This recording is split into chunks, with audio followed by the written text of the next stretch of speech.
Cuenta que te cuento, 107.7 FM Radio Colores. Este es un programa creado por la Escuela de Teatro de la Universidad Popular, con el fin de dar herramientas a su alumnado en este segundo trimestre de cara a hablar en público, controlar los miedos escénicos, crear sus propias historias, dramaturgia teatral, cómo ordenar las ideas para una correcta exposición y muchas más cosas de las que ustedes serán partícipes a lo largo de esta temporada.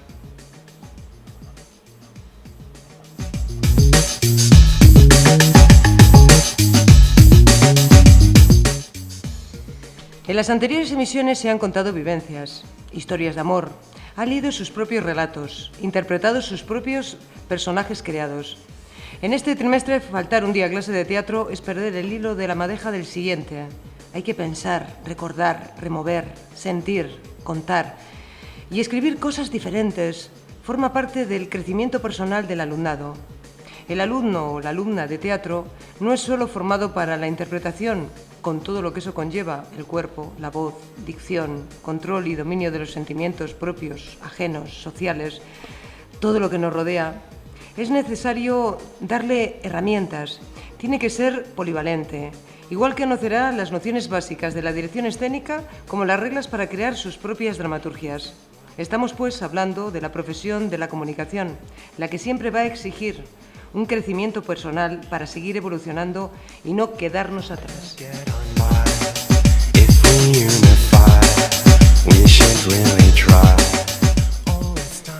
En los mandos técnicos, Ubaldo Cuena. Quien quita, quien pone, quien cambia la música, Concha Santiago, la voz que les acompaña, profesora de teatro. Y en el estudio, ahora solamente tenemos a una compañera, a una colaboradora, a una actriz, y vamos a hablar de mitos, leyendas e historias paranormales.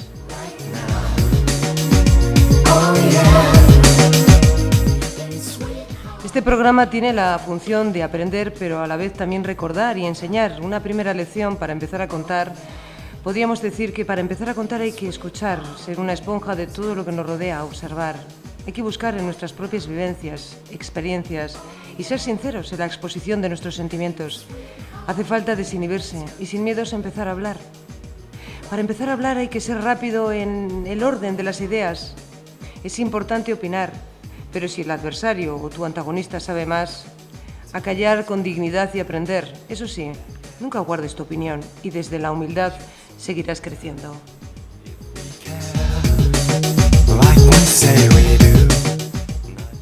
Y como muy en familia, en lo que vienen el resto de los compañeros, estamos Paqui. Hola, buenas. Ay, Paqui. No sé si te llama Mila, porque entre Mila y Paqui siempre estamos cambiando. Ubaldo, buenas tardes. ¿Qué me dices? ¿Que me separe un poco más del micro? ¿No se oye?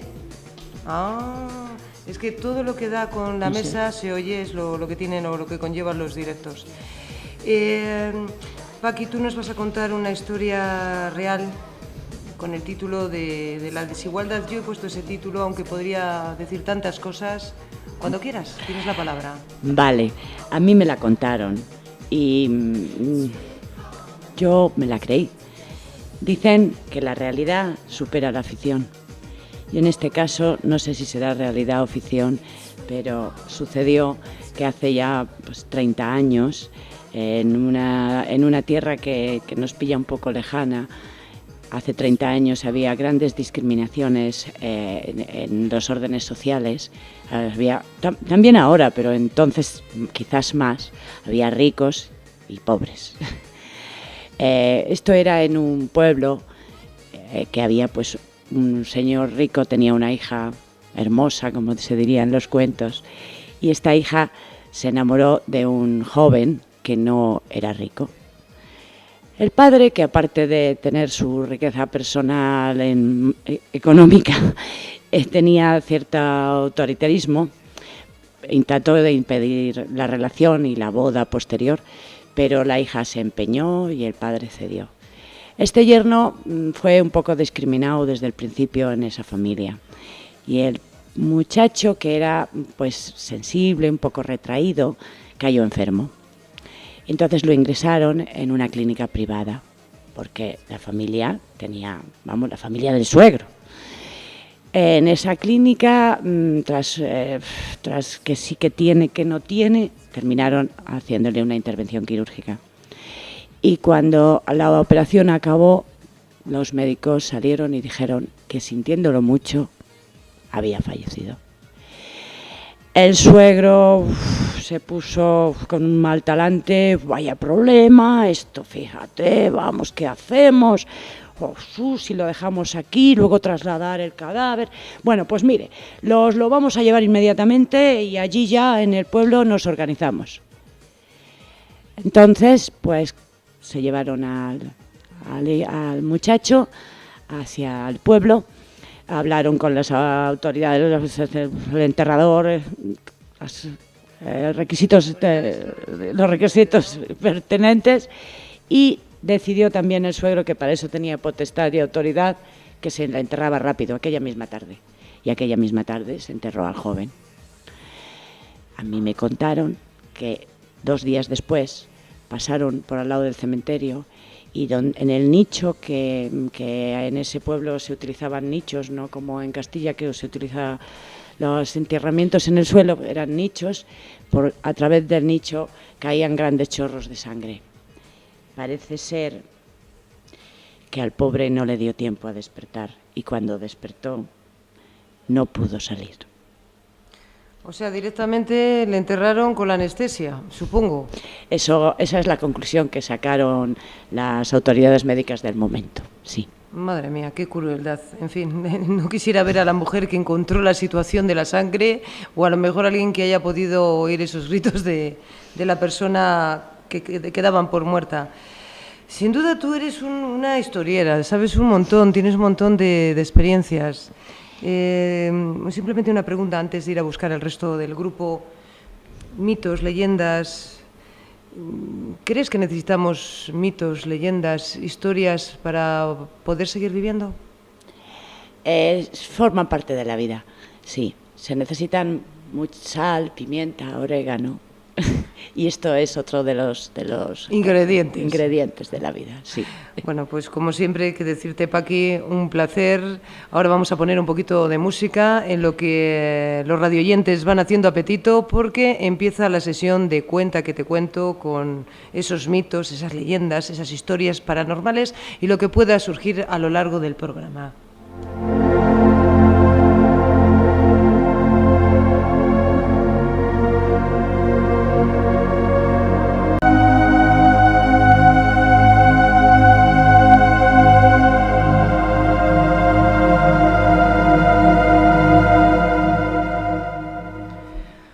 Y aquí estamos con Cuenta que te cuento, 107.7 FM, Radio Colores.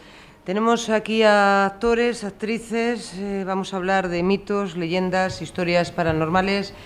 Buenas tardes, Miriam, Carmen, Julián, Toño, Mila, ¿cómo estáis? Bien, muy bien. Nerviosillas. Nerviosillos, ya esta es la 4ª edición, ya esto del miedo de hablar en público tiene que estar superado, ¿sí, no? No, cada día peor. No, ¿todavía no? No. Bueno, ahora lo vamos viendo.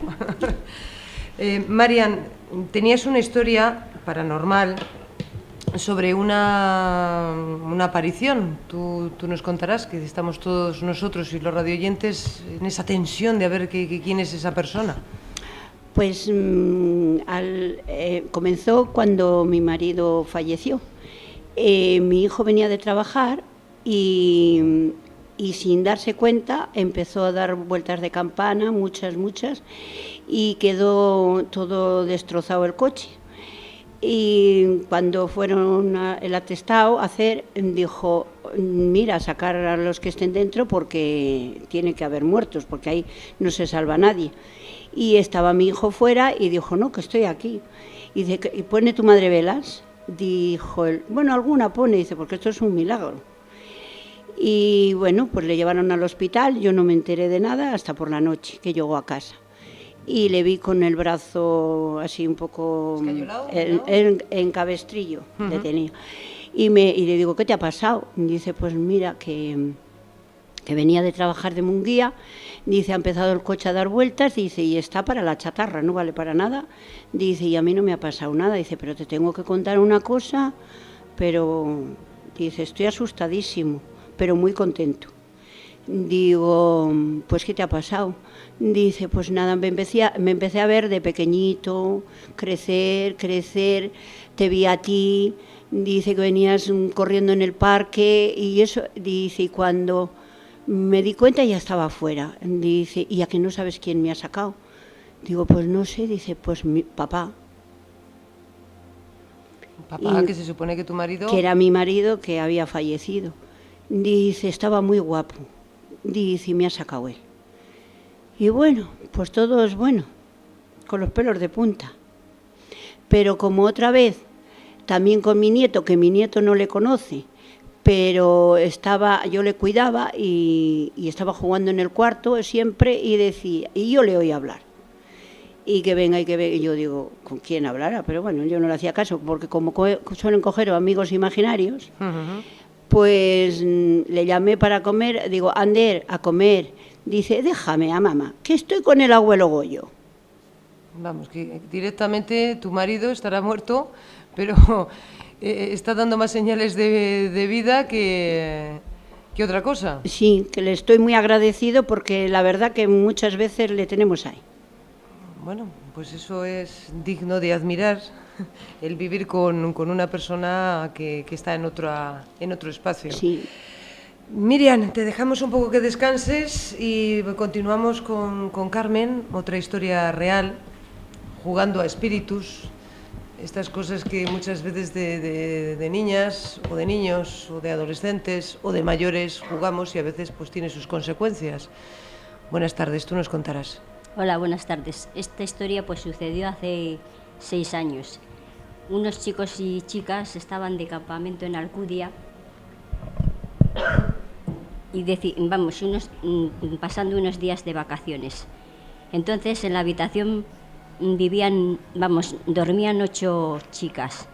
6 de ellas, en la noche del terror, decidieron que harían la ouija. Y bueno, pues hasta ahí todo bien. 2 de ellas no participaron en el experimento que iban a hacer. Entonces, pues no se les ocurrió otra idea de que ir preguntando por los antepasados fallecidos. Y preguntaban, ¿qué tal está el abuelo? Bien. Y el vaso iba a derecha, a izquierda, arriba y abajo. Y luego, cuando ya llevaban un rato haciendo preguntas, pues a una de ellas no se le ocurrió otra cosa que decir que se iba a vivir mucho. Entonces, ¡zas!, el vaso se rompió y pegaron un grito y salieron todas las chicas huyendo y era que los espíritus se habían enfadado con ellas. ¿Y no se murió ninguna de infarto? Pues no se murió porque eran jovencitas. De todas las formas, a veces somos un poco inconscientes. Intentar jugar a cosas que no se dominan, hay que tener mucho cuidado. Pero en fin, todos tenemos ese toque de locura. Y hablando de locuras, Julián, esas historias reales, y además con el título del fenómeno paranormal de lo más normal, esto es para que nos sonriamos y ver un poco lo absurdos que podemos llegar a ser todos. Tú nos dirás. Sí. Mirad, hace 60 años, en un pueblo de la montaña palentina, tuvo lugar un suceso extraordinario y que mantuvo en vilo a toda la comarca, creando por tanto una gran alarma social. No había alumbrado público en aquel entonces y salir de noche era complicado, a veces toda una osadía. Pero a algunas mujeres no les quedaba más remedio. Y estas, cuando volvían a sus casas, lo hacían con el semblante demudado, desencajado. No podían hablar. Cuando por fin articulaban palabra, lo que decían a sus familias era lo siguiente, que al pasar por el huerto del ahorcado habían visto un espectáculo dantesco, espeluznante, terrorífico, una figura fantasmal que emitía gritos sobrehumanos, que aparecía y desaparecía, que las seguía y las seguía.